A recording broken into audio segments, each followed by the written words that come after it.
Bizarre Brain Comics.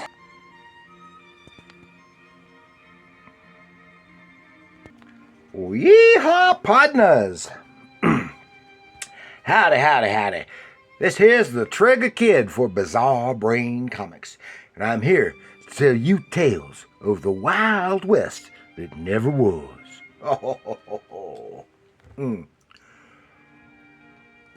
Yeah.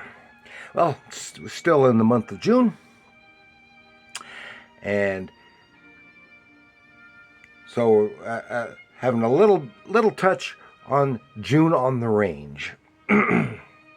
June on the Range, of course, is a booktube event started by booktuber Michael K. Vaughn, which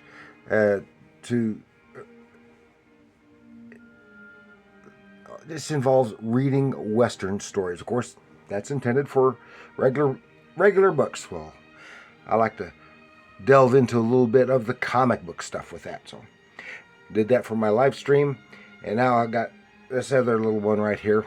It's not so little.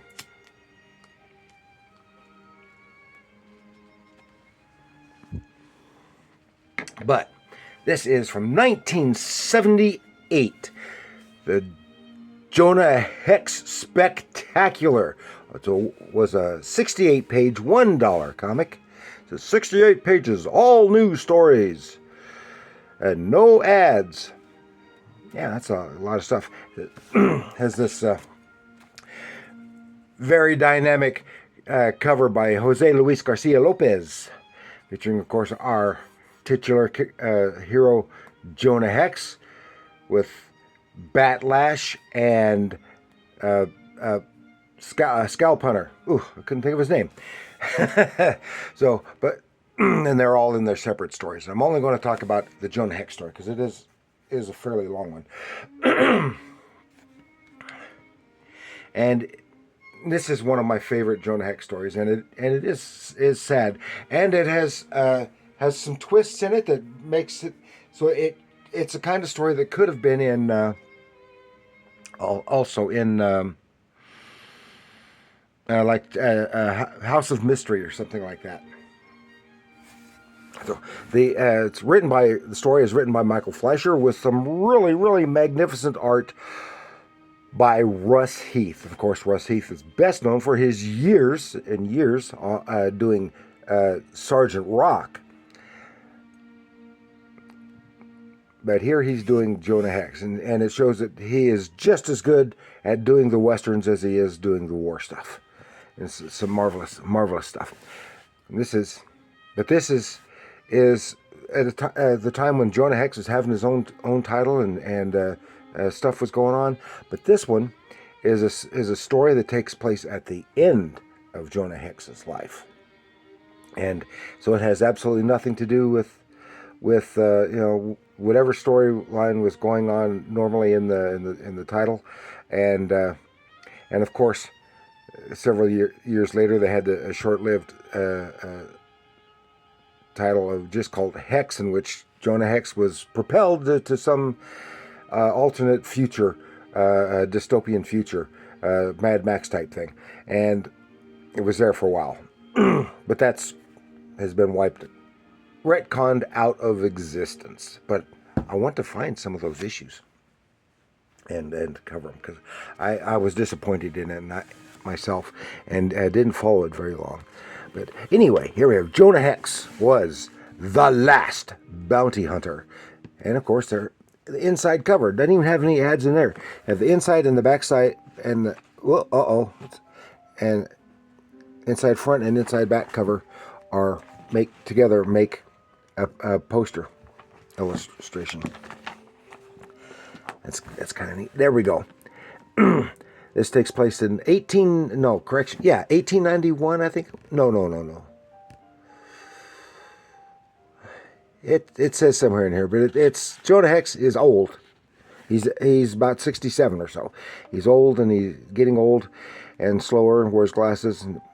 But here he is. He's still working as a bounty hunter on the trail of this gang. Of course, we don't see that he's old really until here. And in his thoughts, he gets on his horse, following them.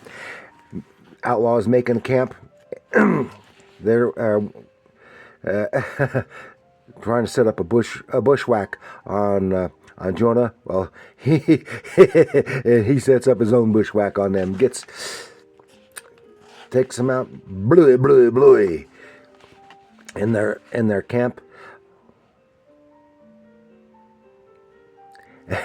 and drags all the corpses back into town. You can see he's old, still smoking his cigars. Gets a slightly winged there by one of them, and instead of the conventional, what we think of old-fashioned cowboy type sheriff and stuff, they have a relatively modern police force. And he talking with him, and one of the officers says something that riles Hex up, and he takes him down. Well, the cop wants to haul him in, but his chief won't allow that. He knows Hex too well. And then he goes to get some supplies, runs into this young fellow who's looking for him. The guy is a professor at a college, and he is doing some research for some stuff he's wanting to write on the West and bounty hunters and Hex in particular. And he he kind of basically follows Hex on, goes to his cabin out in the woods somewhere, where Hex has a young, pretty wife, and she happens to be an Indian lady. I don't know if they specify what tribe. Doesn't matter. And then he's talking, taking notes, and he gives a brief recount of his early life and stuff when he was with the Apaches and learning how to shoot and fight, and being a buffalo hunter and an Indian scout, and they gloss over the war and his bounty hunter days. He's teaching this young fella some stuff. One while they're being doing hunting, and interrupted by this old snake oil salesman guy. He said he's got a Wild West show, and he wants to hire Jonah Hex to appear in his Wild West show, and even shows the outfit he's got. Oh, it's horrible. He's supposed to be, a huckster. He's supposed to be like a Wild Bill Hickok, except he's no Wild Bill Hickok.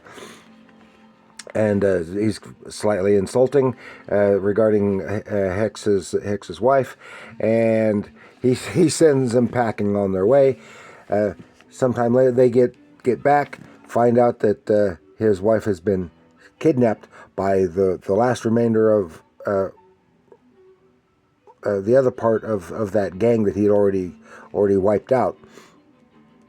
So he goes, and there he is, doing his Hexy things, getting some assistance from the rider who's with him as a decoy. They think it's Hex, but it's not Hex. And while they're going to shoot the bait, he starts blowing them away, blam blam blam blam, and but one of them gets away.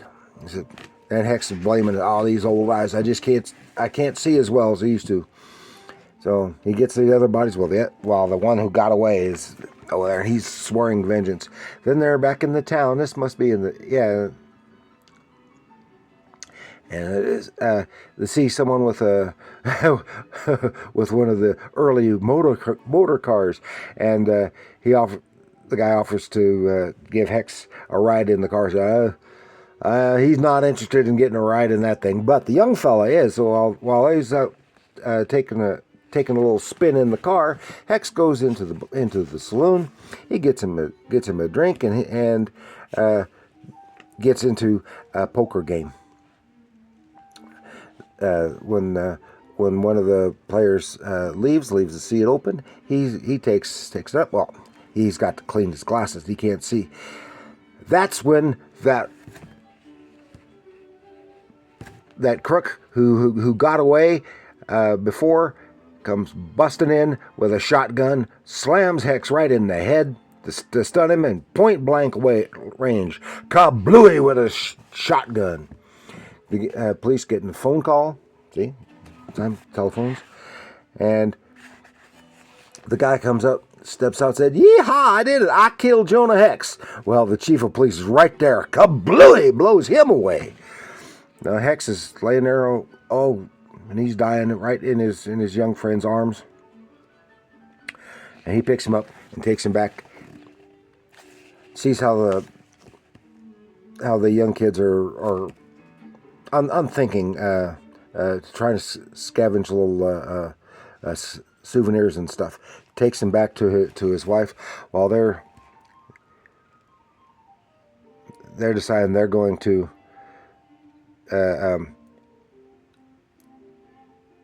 burn the cabin with Hex's body in him to send his spirit to the happy hunting grounds, or whatever, however she said it. I don't remember. It's like that. And to the Great Sky Valley. That's how she said it.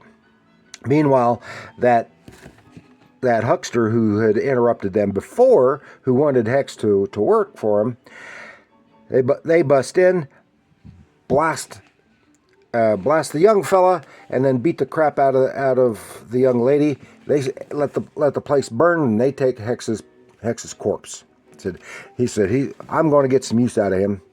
They take him to a taxidermist, have him stuffed and mounted, put that stupid Western suit on him, and so they're going to make people pay to see Hex at his Wild West show. So while the guy's assistant is setting him up, putting one of Hex's guns right in his hand, the gun goes off and blasts his head right off. Blue, point blank, right in his face. Serves him right. So meanwhile, then doesn't slow him. He just drags his corpse away and starts letting people in to take a look at him. Then when he's catching counting up all the money he's made, these other crooks will come on in and they go blast him, blow him away and steal all his money. And they steal his corpse, because the stuffed corpse, because I know someplace that I can probably get a thing. Well, they sell him to an antique store, and he winds up being in this antique store for decades until he's finally sold and he is on display. And this is really sad. Said, and Jonah lay there unnoticed until 1972, when he was purchased by an enterprising businessman, repaired, repainted, and installed as part of the Wild West decor of the Westworld amusement park on the outskirts of New York City. And then when the kid hears him, said, "Is that a real man, Mommy?" He said, "Of course not, dummy. Of course not. He's just a dummy." And then starts reading it. And then the last thing we see of Hex's corpse, stuffed corpse, in that silly suit in the downpour. And it's so sad because, I'm a big Hex fan. And it's why this is such a good story. And it just is a terrible ending for such a good character. But of course that really wasn't the end, because we still have Jonah Hex stuff. So this might be his end, but it's still sometime in his future. And we have a Batlash story, which I'm not going to go into, but it's written by Denny O'Neil, with art by George Molaterney, I think that's how you pronounce it. And the thing is, because he made his artwork look so much like the Nick Carty art on Batlash in the 60s and early 70s. And that's a really good one. And then this issue is rounded out with the Scalp Hunter story, Rites of Passage, which is written by Jerry Conway with art by Dick Ayers. And of course, Dick Ayers did some of his best Western work was done on Scalp Hunter. I really, really, really like his work. And then it's on the back cover there. But that is what I had to share with you this time for June on the Range. The Jonah Hex Spectacular from 68-page, $1 book from 1978. Thank you for joining me. Please like, share, subscribe. Leave your comments down below. Yes, it is a sad ending for a great hero, or a great character, Jonah Hex. But I really like that, and I really like this. So thank you for joining me. Like, share, subscribe, leave your comments down below. Did I say that already? I think I did. In any regards. Anyway, and remember, comics are art.